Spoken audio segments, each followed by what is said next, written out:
Takže vítám tady naše silnější polovičky. To vám patří, to není sarkazmus. Jste opravdu složení hledačtem silnější než my a my to rádi přiznáme. A tak jsme rádi, že vás tady máme mezi sebou. A já teda už rovnou budu k tomu tématu, který byl inzerován, a to je o komunikaci. Bude to takový interaktivní, takže nespějte, prosím, budu vás vyvolávat. A budu taky třeba říkat nesmysly a budu čekat, že mi opravíte. Takže do toho. Komunikace v manželství. Není to jenom o komunikaci v srovnání v manželství, je to obecně o komunikaci mezi lidma, práci, církvi, párovou komunikaci a komunikaci taky s Bohem, protože víme, že Bohu záleží na ty osobním vztahu, osobní komunikaci s ním. Takže je to takový obecný, ale tedy, protože převážně děláme pro manželský semináře, tak je to o manželství ten název. A já mám otázku první. Co vás napadne, když slyšíte slovo komunikace? Cesta, správně, ano. Ještě něco dalšího? Rozhovor, ano. Komunikace obecná znamená něco, co se dvě různé místa potřebují spojit.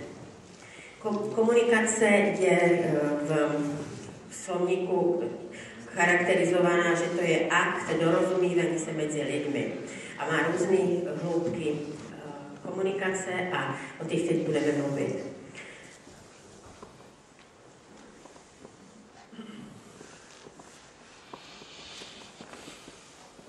Komunikace může být různého druhu, ale nejdůležitější je, že správná komunikace, ty, o kterých budeme teď mluvit, má cíl. Jak je za účely cesty spojit jedno místo s druhým, nebo mobilních sítí spojit jednoho člověka někde s druhým, na druhý konci třeba zeměkoule, tak komunikace mezi lidmi, rozhovor, není jenom sdělení informací, to, co slyšíme z rádia, z televize, knížky, to má cíl. Komunikace má za cíl porozumění. To je, myslím, že jedno ze základních věcí, které bych byla ráda, kdybyste si zapamatovali. Že to není jenom bezcílné vypovídání se, sdělení někomu svých pocitů nebo svých informací, ale že má za cíl komunikace, má za cíl porozumění. Proč je tak důležitá v manželství nebo vůbec v párovém soužití? Protože podle všech veřejných průzkumů největší problém manželských párů, který se rozpadají, je, že si říkají, my jsme si nerozuměli. A ty páry manželský, křesťanský, nejsou na tom vůbec lépe. Přiznáme si to, jak ty sekulární manželství. Neumíme to, nikdo nás to neučí, já nevím, jestli vás někdo učil komunikaci, já během svého studia jsem se neučila ani komunikaci s pacienty a ještě ne s někým, s kým mám žít od rána do večera, léta. A akorát víkendu, když jsem pracovala, tak jsme byli takzvaný team building, jsme byli jedno vyrvání z domácího prostředí a povinně jsme se učili o týmové komunikaci na nějakém semináři, kde se spíš víc popíjelo a dělali jiné věci, než něco, co by nás proměnilo a naučilo lépe komunikovat. Ale je to teď módní, jo? Učíme se komunikovat. A když sociologové dělají průzkumy, tak největším potížem, jak jsem řekla, je nerozumíme si a nejde nám to tak, že se rozvedeme. Jo? Ten přístup starých našich otců, když to něco nejde, když se zlámalo kolečko, synku, tak ho dej spravit. Na to teď není čas. Když se vám pokazí vysavač, tak ho co uděláte, vyhodíte a koupíte nový, místo toho, abyste ho dali opravit. A to stejně se přenáší i na vztahy. Když zkrátka si s někým dojdeme k tomu, že si nerozumíme, tak co jdeme od sebe a zkusíme to s někým jiným. Dobrá zpráva na tom, že procento rozvádějící se manželství křesťanských je sice stejný jako u těch sekulárních, ale ty další manželství, druhý, třetí manželství, už se tolik nerozpadají v těch křesťanských párech. To znamená, že si snad něco poučili z toho prvního špatného komunikačního závěru. Takže ještě je zajímavé, že u těch kohabitujících párových soužití, které jsou teď v modě, že to znamená, to krásné slovo kohabitující, znamená, že spolu žijou na psí knížku, že tyhle vztahy se rozpadají, prosím, kolikrát myslíte? Stejně než manželství, nebo jak to asi s nima, co si myslíte? Víc, správně. 5krát víc, opravdu. To jsou statistiky, že ty manželství přesně aspoň 5krát míň, ty tahy se rozpadají než v těch, co žijou spolu podle svého volného rozhodnutí jen tak na hromádce. Tak a teď už jdu k tématu ještě dál. Takže proč je kvalita komunikace tak zásadně důležitá? Pokud se chceme podívat na vztah jako na zahrádku nebo na živý organismus, to opravdu je, tak víme, že když máte někdo zahrádku nebo něco zvířátko, tak se musíte o ně starat, pečovat každý den. Buď se buduje zahrádka nebo dům nebo vztah, anebo naopak se běduje. Když se nechá tak co se s ním stane přirozeně, zákon entropie, že se to jenom zhoršuje. To víme z našich domácností, pořádek se nedělá sám od sebe, že to se budou souhlasit i naši manželé. Že když se něco nechá bejt, tak se to zkrátka zhoršuje. A to stejně i vo vztahu párovým nebo manželským. Takže ta kvalita komunikace může buď náš vztah zbudovat, anebo zbědovat. Není žádná záruka perpetuum mobile, tak už jsme se podepsali před, já nevím, jakým úřadem nebo pastorem a teď už to bude samo od sebe. Chyba. Jestli si někdo tohle myslí, tak mi je to líto, ale musím ho zklamat. Ne, takhle to nefunguje. Manželský vztah nebo jakýkoliv vztah se musí budovat a denně se tomu vztahu věnovat. A komunikace je právě to, co se můžeme naučit. Komunikovat se naučit, říkají, že kdo se naučí řídit auto, se naučit opravdu správně komunikovat, když bude chtít. Není to nic, co by dnes říkali, ten umí komunikovat, ten má na to dar, já neumím, hloupost. Komunikovat se naučit můžeme každý, jak se naučit číst, psát nebo řídit auto. Tady je jeden citát o jednotě, že budou jedno. Jak vidíte, my jsme po 44 letech šťastného manželství, částečně ateistického, sekulárního, částečně jeden novozrozený, potom druhý. A nejtěžší část byla možná ta, když jsme byli oba dva. Ale to teď nebudu dávat osobní svědectví, ale chci vám říct, že to jedno neznamená, že se víc na sebe podobáme, nebo že máme stejné jídla rádi, nebo že máme stejné barvy rádi, nebo koníčky, jo, můj muž lítá 50 let, já od letadla utíkám, co mi síly stačí. Takže to budou jedno, co je tady napsáno Matouši, nebo teda v Genesis už od začátku v 2. kapitole, že přilne muž ke své ženě a stanou se jedním tělem. To jedno tělo je určitě v sexuální oblasti pravda, ale dva nejsou už dva, ale jeden. Neznamená, že se budeme totožní. To chci zdůraznit na začátku, protože se říká, že žena, když se bere muže, tak chce, za každých okolností si představuje, že si ho změní.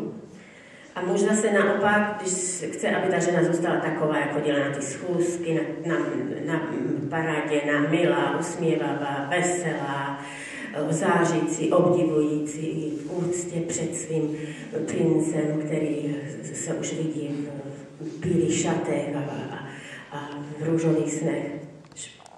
Není jedno, neznamená, že se jeden druhému manipulujete nebo přizpůsobíte s představám.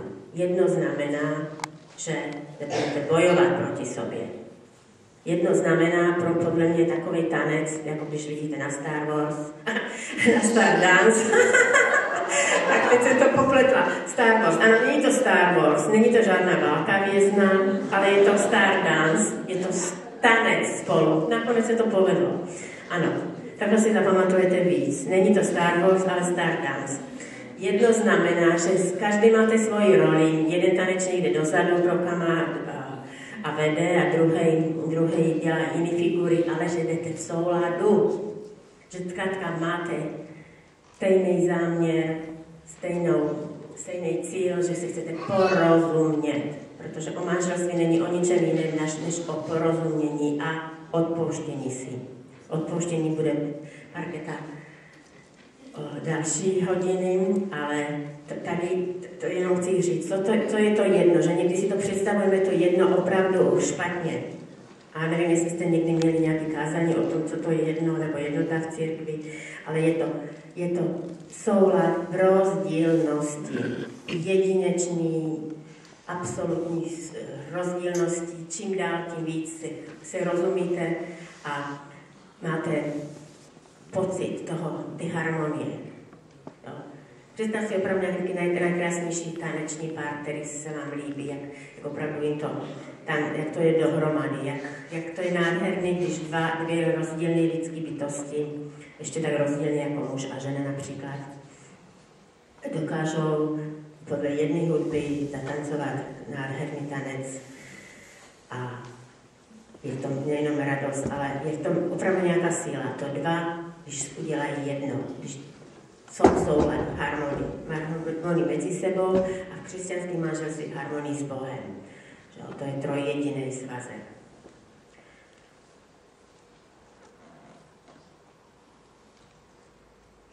Tak.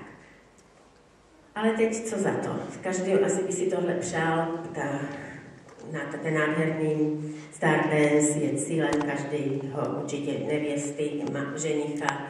Teď si ho tak představuju, jak to bude krásný, ale bude to krásný, ale má to nějaké podmínky. A ty podmínky jsou tady napsány 3 hlavní a je jich určitě i víc, ale dá se tomu říkat čot nebo doč, můžete si to nějak pomoci, abyste si to zapamatovali mnemotechnicky. Je to čas, důvěra a otevřenost. Co tím myslím čas? Že v současné době, co je nejdražší komoditou dnešní společnosti?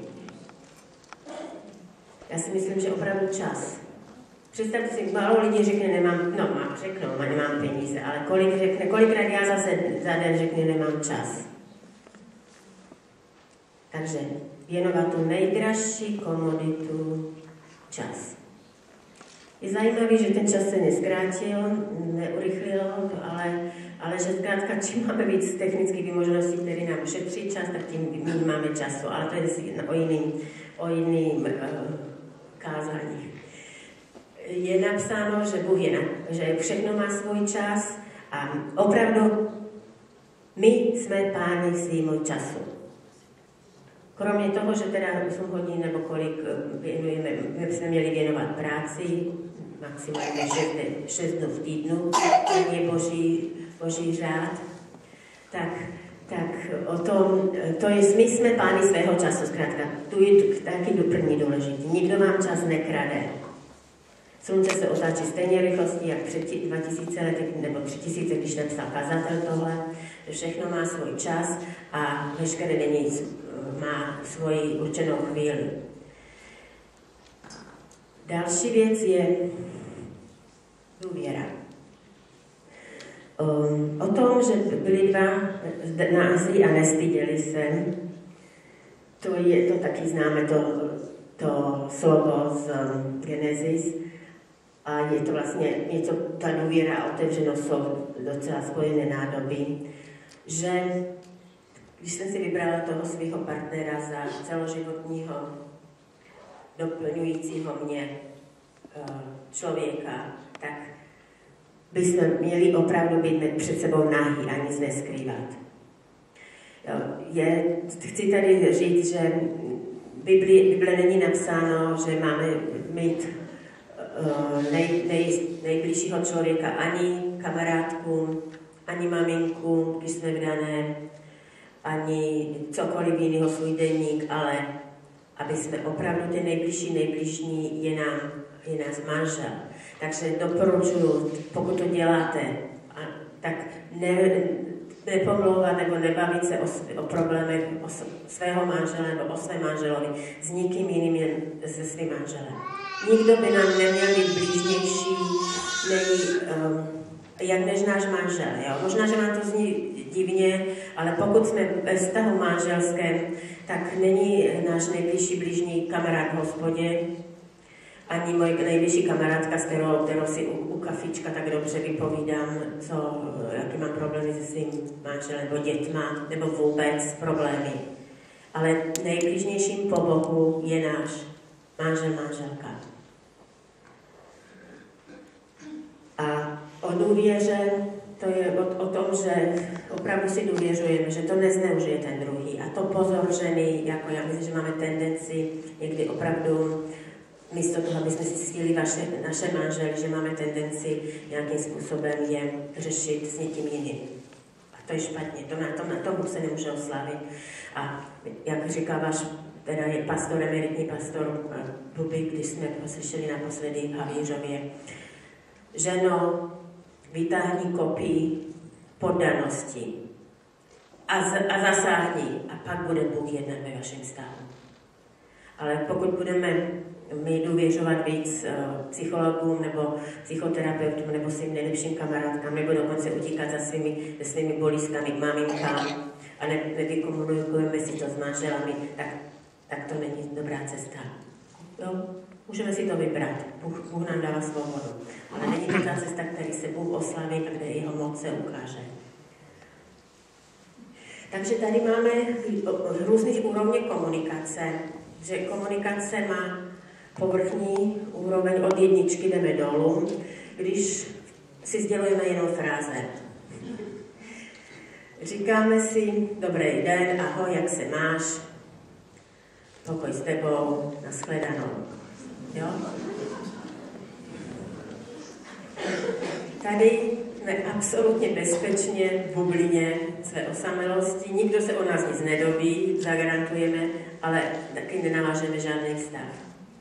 A jsou manželství, kde to funguje i tak. Tak, další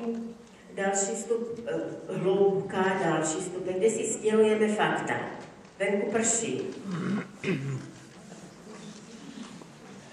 Potřebujeme vyměnit pneumatiky. Tady máš večeři. To je ještě dobrý příklad.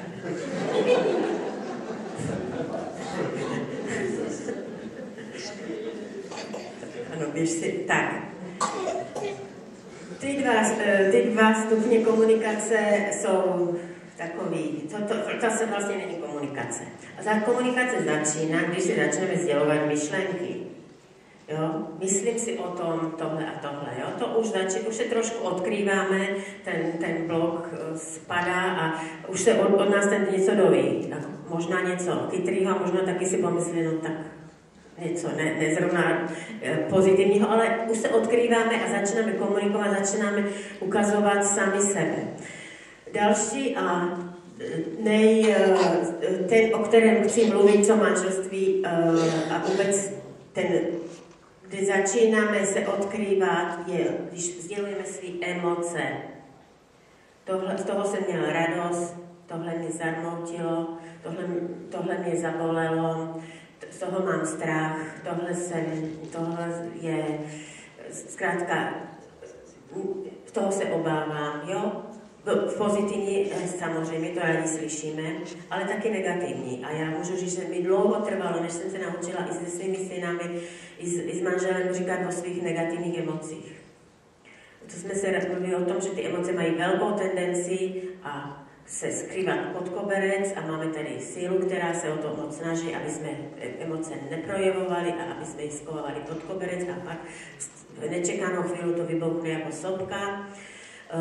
Ženy jsou k tomu náchylnější, ale i mužové. Mužové mají stejné emoce, jsou stejně emoční než my. Prožívají je jinak, ale neznamená to, že muži jsou nějaký bezcitní nebo nemají emoce. To je taky důležitý. Neprojevují tak možno najevo a spíš je schovávají, protože máme obraz silného muže, který neprojeví emoce a ještě komu, aby ji projevil v církvi. Ale Ježíš co udělal? Zaplakal. Boží syn zaplakal. Jo. Ten se nebál projevovat emoce. A když čtete evangelia, tak vidíte, jak opravdu ty lidi, jak Ježíš byl upřímný a nezakrýval své emoce, nehrál se na supermana. V Getsemaně řekl, že úzkost zachvátila, jak jsem zděšen, jsem vystrašen až smrti. Když to čtete, tak opravdu vidíte, že on se nehrál na to, jako to zvládnu a mám ještě Boží syn jsem, tak to je všechno falešná představa o duchovnosti. Superduchovnost někdy hraničí něčím jiným, než se zdravým rozumem. Tak. A potom to další je sdílení sebe samého. A tady už jde o to, prohrál jsem, toho jsem se bál, selhal jsem a tak dále. Tady je opravdu odkrývání se i toho, ty svých slabostí, křehkostí. Ráno se nějaký dámy ptali, co s těma citlivými dny, když se necítí dobře, co s tím mají dělat a jak mají toho druhého přinutit, aby něco s tím dělal. Tak jsme si říkali, řekněte mu to. Řekněte, mám dny, kdy jsem citlivější, kdy neovládám své emoce a vybuchuju, nebo jsem přeplačtivá, nebo cokoliv. Pokud mu to neřeknete, tak on to neví a nemá křišťálovou kouli. Pánové, nevidím, co se nám můžete jít to potom říct. Tak, tyhle těch 5 stupňů komunikace jsou schopný manželství i sekulární. Jo? Tohle je, když se naučí někdo komunikovat, tak tohle je věc, kterou zbližuje a buduje manželství, nehledě na to, jestli je křesťanské nebo nekřesťanské. A já znám několik úžasných manželství sekulární, kde opravdu tohle umí a který fungují. Ale my, protože máme něco navíc, tak máme další potenciální možnost ještě hlubšího sdílení a tomu říkáme duchovní blízkost. To můžou jenom 2 znovuzrození křesťané. O těch budeme mluvit dál. Takže máme ještě další stupeň komunikace k nám vydobitý Panem Ježíšem na kříži, o kterém budeme mluvit dál, a to je duchovní blízkost, že můžeme si sdílet, co prožívám s Pánem, vyznávat hříchy, modlit se spolu. To je tak úžasná věc teda, že máme někoho, s komu můžeme vyznávat hříchy, s kým můžeme odpouštět si, který můžeme opravdu do těch hlubin toho Božího zabezpečení a do těch pramenů živé vody ve stazích. Ale komunikace je úžasná, ale jsou, jak na každou dobrou věc, proti ní útoky a bariéry. Tady je těch bariér napsáno víc, ale já to projdu jenom rychle. Že jsme z různých rodin, že v jedných rodinách se komunikovalo tím, že se práskalo dveřmi a lítali talíře, některých se nemluvilo. A teď, když se takovýhle 2 setkají dohromady, tak asi se divějí. A musí se to naučit. Ani jedno nebylo dobrý, ani druhý. Jo, zase, aby jsme se nenutili, u nás se to řešilo takhle, u nás se takhle věšel toaletní papír, rulička, papír ke stěně a bude se to dělat tak, když se to u vás dělalo obráceně. A opravdu je směšný, ale znám pastorskou rodinu, která tohle řešila několik měsíců po svatbě, že pořád prověšovali ten toaletní papír a pořád bojovali, než já nevím, co potom vymysleli si možná nějaký se tady používat prý. Taky řešení. Teď jsou už takový spršky nějaký. Aby jsme nezůstali kde. V nějakých rovinách nebiblických nebo nečistých. Tak, naučili jsme se potlačovat emoce. To mají dostala tendence mužové, říkám kvůli tím falešným postoji, jak se má. jak se má muž tvářit, že má být ten superhero, který nese pokrol tváří, zdolává všechno. To není pravda, to jsme si už říkali, že to není biblický. Trpíme strachem z odmítnutí, ano. Pokud někdo přijde na to, jaká jsem opravdu, tak mě nemůže mít rád. Takže proto muži i ženy popírají svoje emoce a v církvi se o nich nemluví, tabuizuje se takovým způsobem, že je to nezdravé. A svět, jenom se podívejte na tím, kolik časopisů je o psychologii. Já jsem proti tomu, proti ty populární, protože ta odvádí od hledání opravdu duchovních řešení a smyslu života. Ale nemáme opravdu, v Biblii není nikdy napsáno, že máme podpírat emoce. Vylil jsem svoje srdce Hospodinu. Je kolikrát. A Dávid je k tomu příkladem. Žalmy si čtete třeba jenom, jak opravdu ty emoce se vylévají, jak Chana před Hospodinem v chrámu vylévala trpku své neplodnosti a pocitu pokoření od svojich soupeřkou. Další stres. Nemáme na to čas, mám starosti svých ještě, abych tady něco řešil s dvěma emocema. Uspěchaný životní styl, to souvisí s tím nedostatkem času. A teď tady ta věc, která je pýcha. Jsme opravdu pyšní na to, aby jsme si uznali, že máme taky neúspěchy, že máme negativní emoce a nejsme upřímní. A to vede k pokrytectví, kterou víte, pan Ježíš asi nebylo opravdu docela razantně proti tomu se stavil. Sobectví, to je další věc, která nám brání otevřít se. Falešná představa duchovnosti, ano, když jsi znovu zrozený, tak si všechno musíš vyřešit s Bohem a pokud máš nějaké problémy, tak máš nedostatek víry nebo nedostatek duchovnosti, málo se modlíš, málo blablabla. Nebo neschopnost říkat pravdu v lásce. A tohle je taky jeden z věcí, který se neučíme a který myslím si, že přináší mnoho problémů, zranění až odpadnutí do církve. Protože nejsme schopni, když nám někdo ublížil a jsme zraněni, jít za ním, tak jak je napsáno v Matoušovi 24, když někdo zroší proti tobě, běž za bratrem a řekni mu to. Ale neřekni mu to tak jako ty, břevno, a už nás napadá zase to odsouzení, ty máš břevno v orku a jdeš vytahovat trám.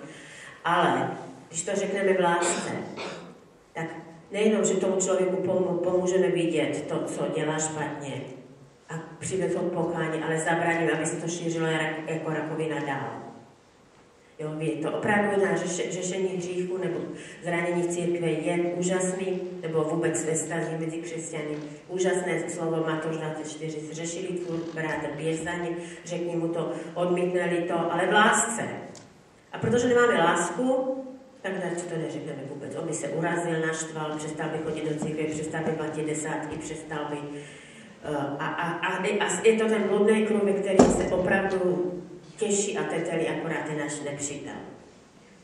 Takže naučit se přijmout lásku, dát lásku a naučit se říkat pravdu v lásce je velká cnost křesťanská a já si myslím, že jedno z věcí, která by se to v církvi mělo učit.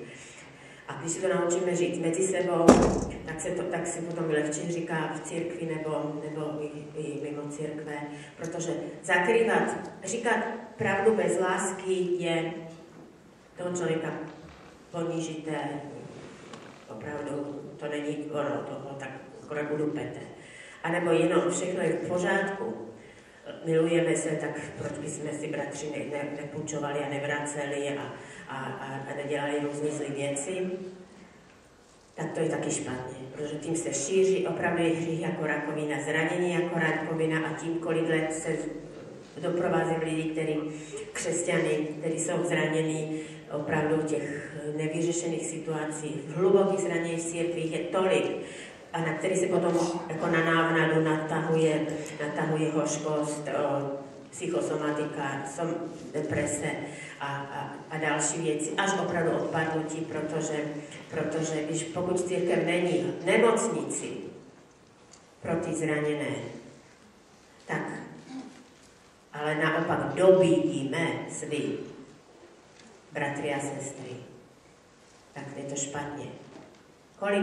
Je to takové podobenství, že některý ty farizeové, že získávali nový, ale vlastně učili je špatným věcem. A já mám někdy dojem, že v církvích některých, a taky to závisí od různých okolností, získáváme hříšníky a mezi sebou se tak zraňujeme, že to není dobře. Že opravdu dobíjíme se zraněné.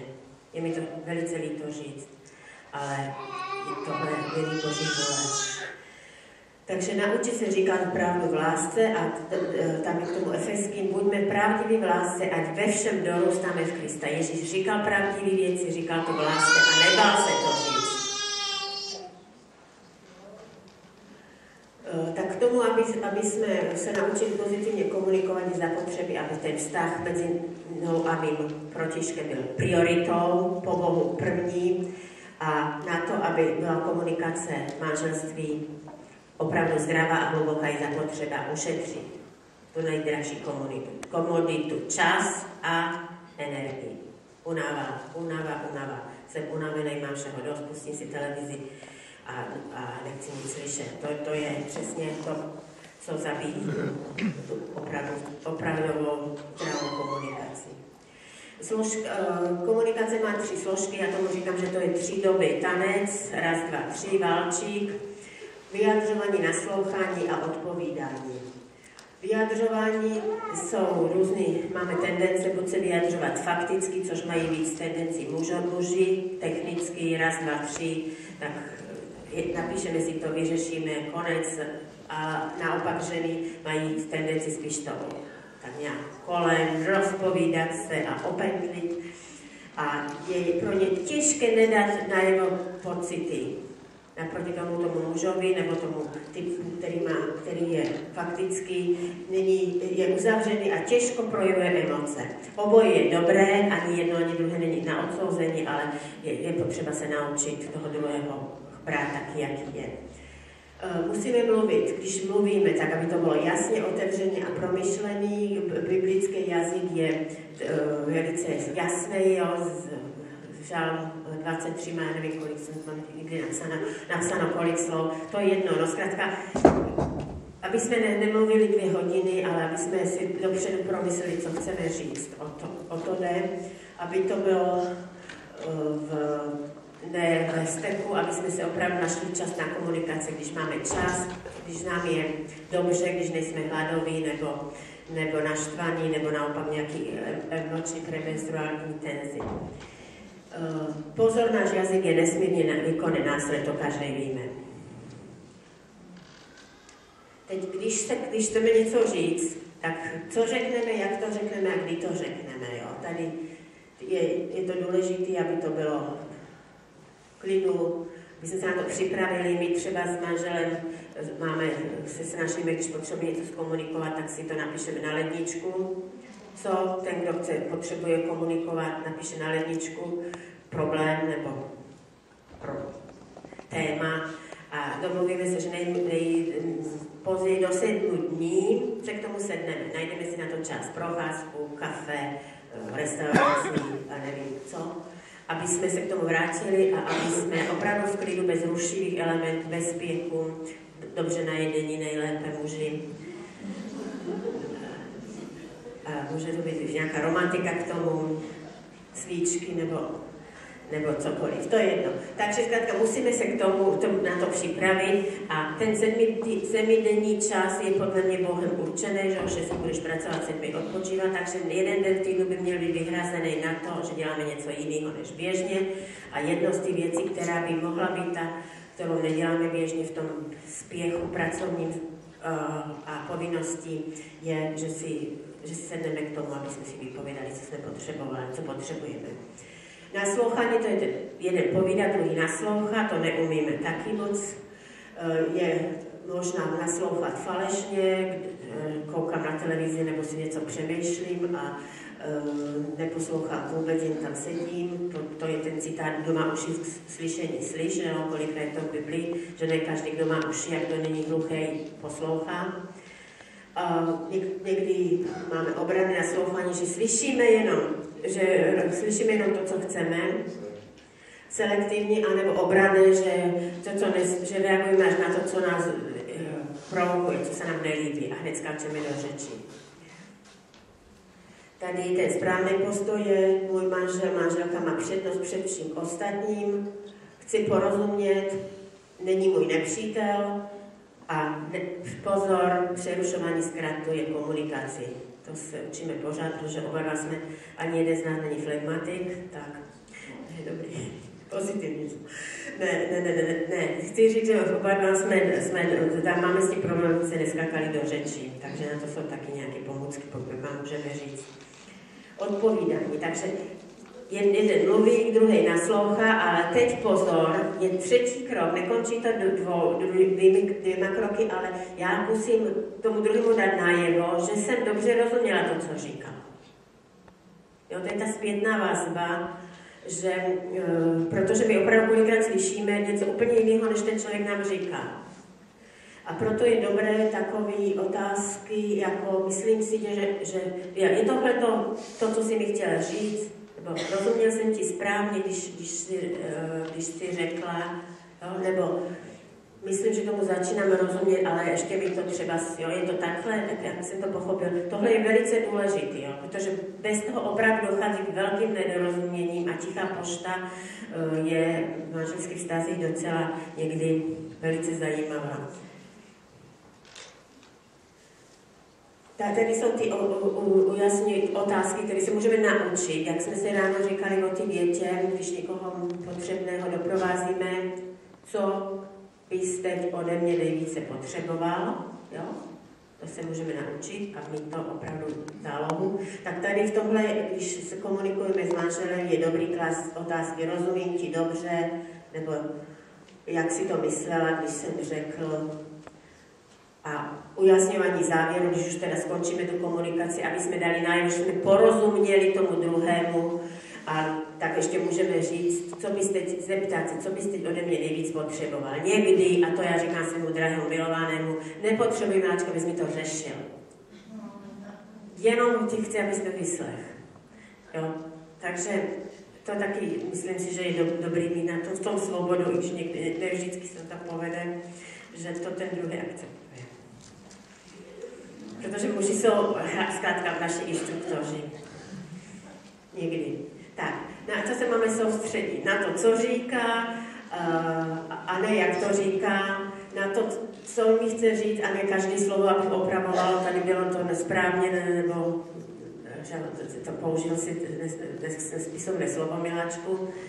Ani nemusíme jim dopovídat ty věty, ale naopak si máme ujasnit ty důležité body, dávat otázky a neobvinovat, nesoudit, ale snažit se porozumět. Nesoudit, jo, to je jeden ze základních věcí, který se můžeme naučit. Nejsme tady, máme jednoho soudce a my tady nejsme soudci ani ty, kdo má odsuzovat nebo kritizovat. K tomu je zapotřebí, aby jsme zaujímali kromě času taky postoj služebnosti. Tady máme spoustu citátů, který znáte, kdo chce být první, až mezi vámi, buď vaším služebníkom, to řekl Pán Ježíš, a on opravdu byl ten naším služebníkom do posledního dechu.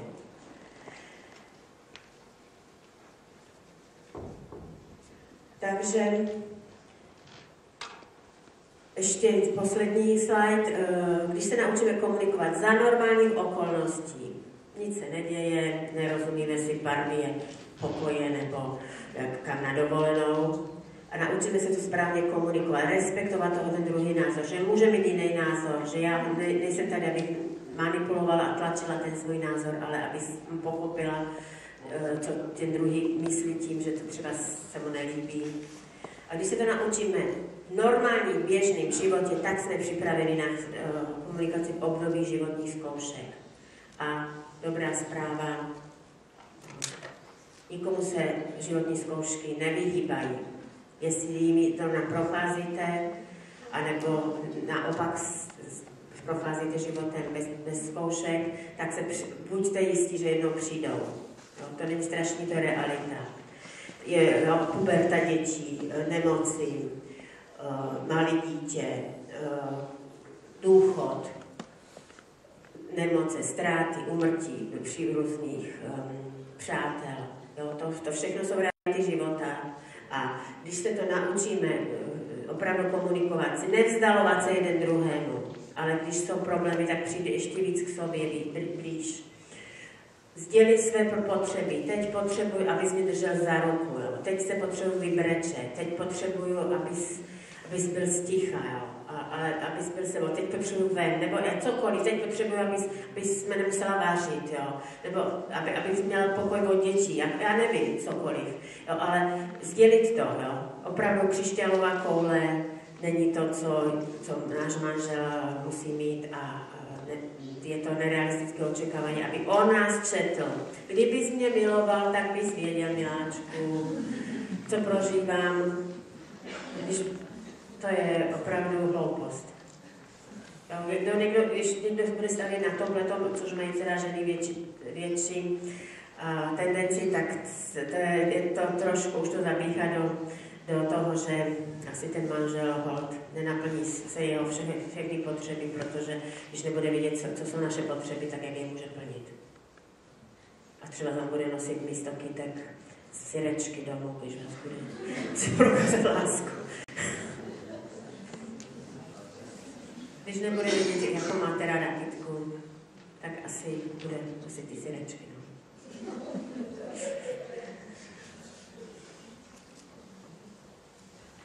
A teď co je tady, že sdělit své potřeby a postavit se ke společně celé. Procházíme zkouškou, jo. Není legrace mít dítě pubertáka, není legrace, když jeden z rodičů je nemocen, jo, ale uvědomit si to, jak tu upřímnost a my to ale s Bohem to zvládneme, jdeme k sobě a jsme tady dva na to a s Bohem to zvládneme. A pak nebát se hledat pomoc u rodiny a u přátel. Proto je církev, proto nás Bůh nestvořil si pro sebe Adama a Boha a teď si budeme řešit problémy mezi sebou. Proto dal ženu, aby byla, to je základ církve, jo, když už tam nebyl Bůh a Adam, ale taky tři. Muž a žena, dva lidi rozliční. Takže to je důležité, aby jsme hledali, se nebáli říct, v církvi potřebujeme pomoc, nebo v rodině přátel. Aby jsme tohle zažili, já jsem za to moc vděčná. Takže včas uběhnul, tak děkuji za pozornost a pokud budou nějaké otázky ještě teď, tak my ještě máme nějaký čas. Potom, dobře. Tak já ještě dám tady otázku poslední, a to je do bitky pro každého jednoho z vás. Jste ochotní rozhodnout se?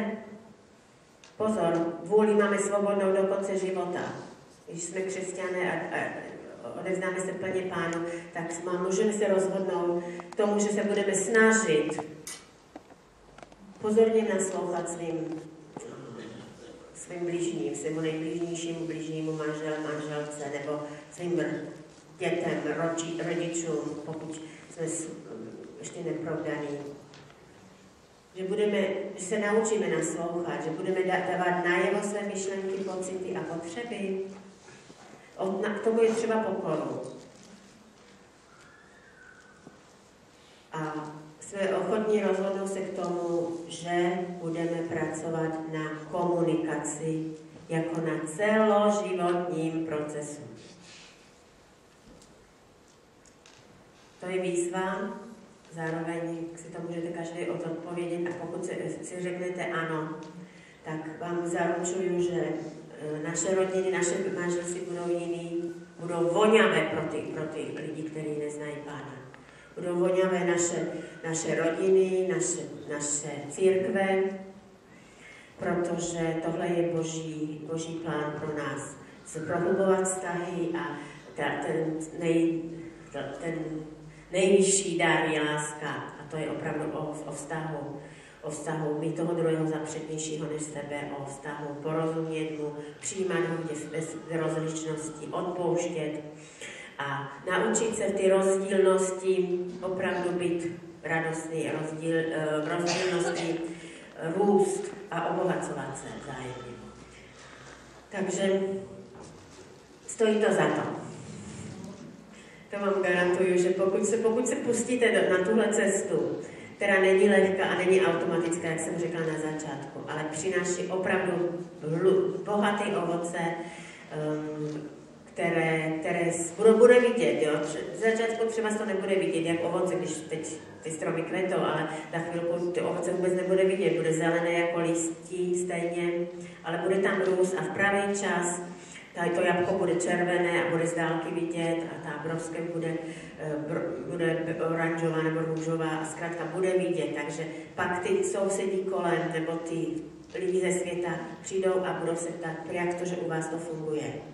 A to je, myslím si, že jeden z toho, co Bůh chtěl do církve dát jako znak, o kterém budou toužit ty ostatní, který nebude muset jít nutit nebo nějakým způsobem přesvědčovat, ale který budou vidět a řeknou, jak to, že u vás to funguje. Jak to, že u vás, že vy jste si dokázali, já nevím, odpustit a tak dále. A přijdou se ptát, a to je ta evangelizace tou láskou, tím ovocem toho Ducha Svatého. A k tomu vás chci opravdu povzbudit a děkuji vám, že jste tak dlouho vydrželi.